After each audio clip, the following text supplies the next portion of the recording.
Oi gente, tudo bom? Então hoje eu vou conversar com vocês sobre duas leituras que eu já finalizei no mês de março, que são Flores para Algernon e A Casa Holandesa.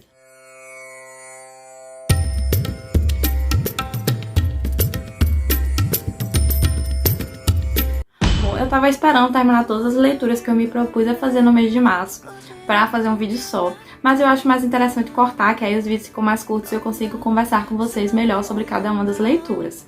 Eu acho importante também fazer o disclaimer de que eu não sou nenhuma crítica literária, né? Eu leio muito pouco. Inclusive esses vídeos são pra me estimular a ler também. Eu li muita coisa quando eu era criança, assim, Ilíada, Odisseia, mas eu li a versão juvenil, que é muito diferente de você estar realmente em contato ali com as leituras do próprio autor, já que a forma de escrita conta muito, né? E por causa dessa forma de escrita, eu pretendo também, nesses vídeos que eu vou fazer sobre as leituras dos meses, me propor sempre a ler um livro em português brasileiro, né? Não só pela escrita, pelo maneirismo do português, que é a nossa língua pátria, que é tão bonita, é cheia de nuances, mas também porque eu acho que os livros eles são recortes históricos da época que eles foram produzidos, recortes sociais, né? Eles são um pouco fruto da mente de um autor que viveu num tempo e em uma sociedade específica, e é importante a gente ter essa dimensão dos livros brasileiros, né, da nossa pátria, daquilo que nos toca tão profundamente, que é o nosso Brasil. Então esse mês eu li Flores para Algernon, li Casa Holandesa e eu tô terminando O Avesso da Pele, que é do Jefferson Tenório, que é Brasil, Brasil, Brasil, e 100 Anos de Solidão, que é um livro colombiano. Eu também vou tentar fazer isso, eu vou tentar sempre estar lendo livros de nacionalidades diferentes, pra poder, né, ter um pouco aqui do salzinho de cada cultura, de cada país. E é isso, então vamos lá. O primeiro livro que eu finalizei foi A Casa Holandesa. Eu, como vocês já viram em vídeos anteriores, fiquei enlouquecida pelos livros do Clube Intrínseca quando eles cancelaram o clube. E eu comprei vários, acabei entrando em um mundinho literário, né, procurando vídeos sobre, para poder ter uma noção melhor dos livros que eu ia comprar, pra não comprar nenhuma bomba, né? Eu não tenho muito apreço por esse negócio de descobrir a leitura, não.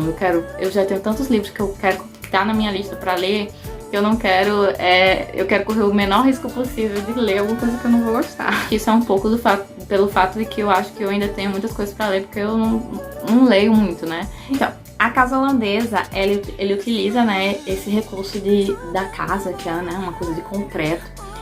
Vai ser sempre o nosso ponto, o nosso marco na história, né? A história ela vai se desenvolver em torno da Casa Holandesa, mas ela não é a parte principal, né? Ela não é a essência. A essência é a história de dois irmãos, que é o Danny e a Maeve.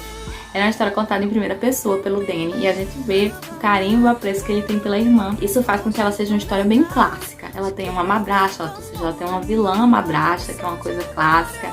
Ela tem mocinhas, então você não se questiona se aquelas pessoas elas são os heróis dessa história, né? Se a Maeve e o Danny são os heróis. Até porque ela é narrada em primeira pessoa, e eu acho uma característica, né, das histórias em primeira pessoa. Ele até fala alguns defeitos dele, mas não nada que comprometa o caráter dele ou deixe dúbio, né, as ações que ele toma ali no livro. É diferente, por exemplo, de Ana Karenina, que depois que eu li, eu comecei a ver alguns comentários sobre, né, eu não gosto de ver nada antes, porque eu sempre acho que as pessoas vão acabar me falando coisas que eu não queria saber e que as surpresas das histórias são importantes também. Mas enfim, Ana Karenina é uma personagem que tem pessoas que acham ela super, nossa, ótima, e tem pessoas que acham ela uma pessoa detestável, né? Tudo isso porque como a personagem foi escrita, e muito bem escrita, em terceira pessoa, então assim, é colocado para elas defeitos e qualidades muito pesados, né? Defeitos e qualidades importantes. E para algumas pessoas a qualidade vai pesar mais que os defeitos, para outras vai pesar mais os defeitos. Na nossa história, a Casa Holandesa não. Nós temos o mocinho, nós temos o vilão, nós temos o self-made man, né, americano. Ela é uma história de uma americana, então a gente tem assim, bem incrustado esse sentimento do homem que se faz sozinho, né, do homem que é pobre e ele consegue ficar rico pelo fruto do seu esforço, do seu trabalho, né, que é uma mentalidade bem americana, bem liberal, né. Gente, minhas gatas estão batendo na porta. Através dessa casa, a autora ela vai fazer várias transições de tempo, né?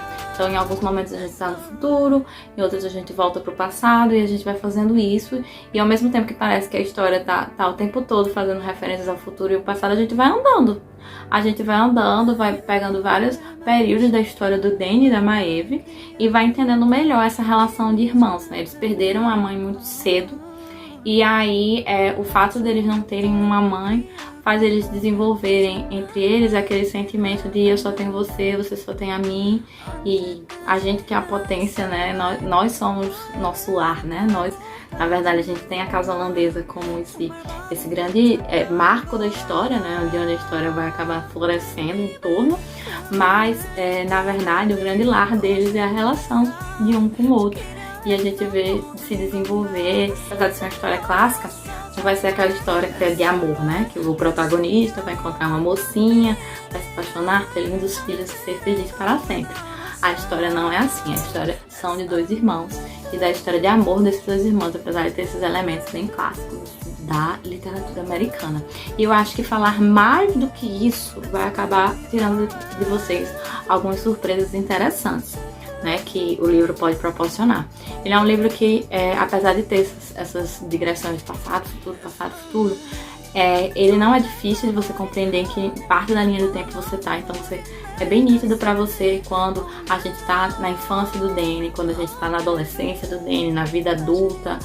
É muito nítido isso. A gente vai ver que a casa holandesa ela iniciou antes da família do Danny e ela provavelmente vai para depois da família do Danny. Então ela é aquela estrutura que eterna, né? Que tá ali marcando, né? Marcando a história de todas as pessoas de diferentes formas. É também uma reflexão a se fazer. E tudo isso eu acho que é uma ótima leitura para se fazer. É um livro que passa rapidinho, principalmente nessa diagramação aqui da Intrínseca, né? Eu não sei como é que tá o livro que está sendo vendido fora, né? Do Clube Intrínseca, mas eu acredito que como é pela Intrínseca deve estar da mesma forma, né? As letrinhas bem separadas. Gente, eu marquei alguma coisa aqui já que abriu bem na marcação. Vamos lá ver o que tá marcado. Celeste não fazia ideia do que fazer com uma vida que fosse só dela. O que será que quer dizer no meio do livro? Quem é Celeste? Quem é Celeste vai ficar aí pra vocês descobrirem. Muito bom ler. O segundo livro que eu vou ler é uma unanimidade aqui, pelo que eu vi no meio virtual, né? Que é Flores para Algernon. Eu li ele pelo Kindle, porque eu peguei a promoção da Semana do Consumidor. Sábado, viu, gente? Sábado à noite. O segundo livro, Flores para Algernon, eu li aqui no Kindle, porque eu peguei a promoção da Semana do Consumidor, que deu Kindle limitado, né? Aquele Kindle Limited por R$0 durante o mês. Então eu falei, vou aproveitar os livros que estão aqui. Eu confesso que eu não vou querer estender, né? Eu acabei não gostando muito dos livros que estavam disponíveis lá. Teve alguns só que eu baixei, pretendo ler esse mês ainda. Inclusive tem um da Lígia Fagundes Teves, que eu tô achando que vai ser a autora que eu vou ler em português, né, no próximo mês, no mês de abril, pra poder aproveitar essa promoção aí. E eu não gosto de ficar presa assim, sabe, gente, a assinatura, porque que nem eu falei pra vocês, como motivo de não assinar o Clube Intrínseca na época que ele estava vigente. Eu acho que eu tenho muitas coisas pra ler ainda e eu não quero ficar presa, ai meu Deus, tá aquela leitura ali, eu vou ter que ler. Enfim, Flores para Algernon é assim, sentar e chorar, né, gente? Senta e chora nesse livro. Chorei várias vezes. No Casa Holandesa eu chorei também, mas nesse livro aqui eu acho que eu chorei com mais assim... Porque na Casa Holandesa eu chorava de raiva. Eu acho que a maior parte do choro que eu tive foi de raiva. Aqui foi de desespero total. No Flores para Algernon foi de desespero total. Dia que fechar o livro, sentar e ficar chorando. Por quê? Porque ele conta a história de um rapaz que ele tem algum problema, né? Ele fala até direitinho no livro qual que é o problema que ele tem neurológico. Eu acho que inclusive é um problema genético, né, em relação a genes, não sei. Ele tem algum problema que faz com que o QI dele, né, que era essa abordagem que a gente tinha, teve durante muito tempo, que hoje em dia as pessoas já não entendem, né, QI como um método válido de medir a inteligência de ninguém, mas por muito tempo foi. E esse livro eu acho que é da década de 60, 70 por ali, vou botar aqui direitinho quando ele foi escrito. tinha muito, eles usavam muitos termos que hoje em dia a gente entende que não devem mais ser usados, como escola para retardados, sabe? Essas coisas assim que, né? Nosso personagem principal, que é o Charles Gordon, ele tem um QI muito baixo e ele se propõe a fazer uma cirurgia para aumentar o seu QI. E aí a gente trata muito nesse livro sobre ciência, e eu acho que a gente depois da pandemia, né, que a gente entende hoje sobre experimentações científicas, eu acho que até um livro que talvez seja mais interessante pra gente ler agora nesse nosso contexto, porque a gente tem uma bagagem muito maior, né, sobre experimentos com seres humanos, né, que parte de uma pesquisa que começa a ser possível fazer experimentação humana, né, e o Charles Gordon é escolhido para essa experimentação, né, é uma experimentação assim muito... ele sabe desde o início que é um experimento, né, que tem chances de não dar certo, mas os pesquisadores eles acreditam realmente que aquilo vai dar certo, porque já passou por algumas etapas antes. O Charles, no início, ele é um personagem bastante carismático, né, porque você entende que o fato dele ter esses distúrbios, né, mentais, neurológicos, faz com que muitas pessoas abusem dele e ele só consiga dar amor em troca, porque ele não entende o que está acontecendo ali, ele só quer ser mais inteligente, ele só quer ter amigos, ele quer que a família dele o ame, e a gente vai vendo a dificuldade dele, né, de ser amado nesse contexto. Eu acho assim que uma história que eu acho que faz um paralelo legal aí com Flores para Algernon é Metamorfose. Metamorfose é uma alegoria para bastante coisas, né? Na época que eu li Metamorfose, eu tinha na minha cabeça uma pessoa que era ativa, que era talvez fosse a rima de família, né? Que desse, né? Que estivesse ali ativamente na manutenção financeira, né?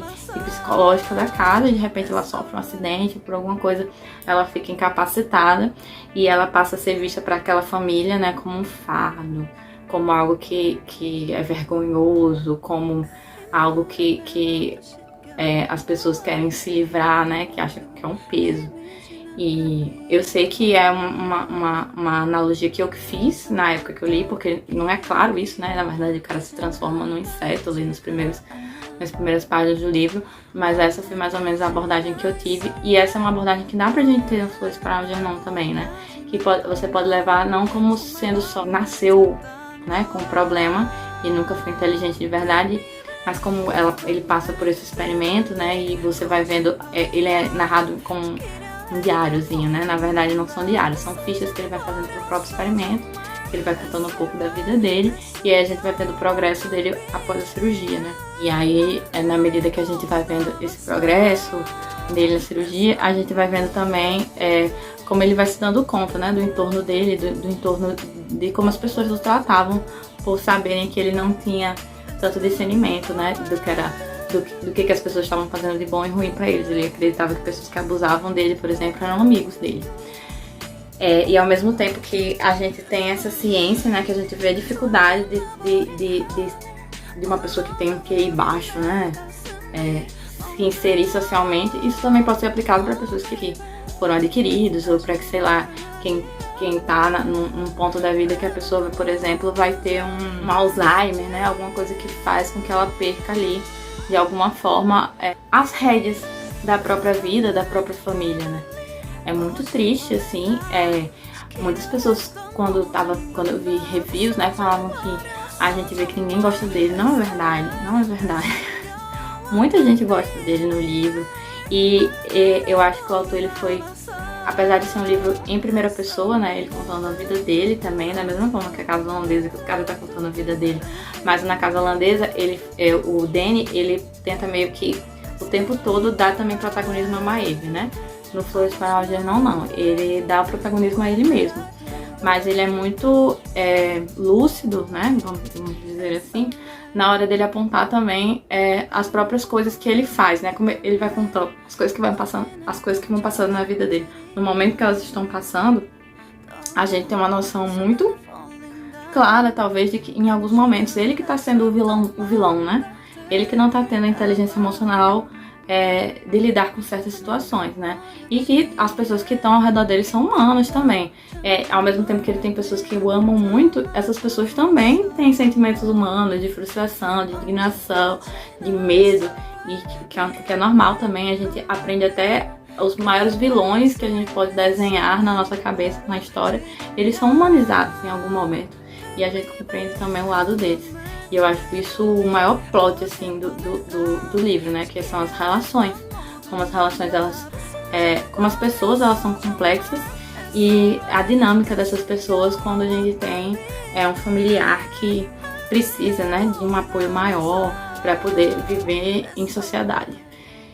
E é isso, gente. Ele também retrata muito, assim, a relação do homem com a ciência, a relação do homem com o seu fim, né? Com o momento que ele se dá conta de que a partir de que momento ele é humano e de que momento ele vai deixar de ser, né? E é muito interessante, é um livro muito fluido. Eu praticamente só escutei ele. Eu sou treinada nos podcasts de Ivan Mizanzuki, então eu sou acostumada a escutar há muito tempo, muita coisa.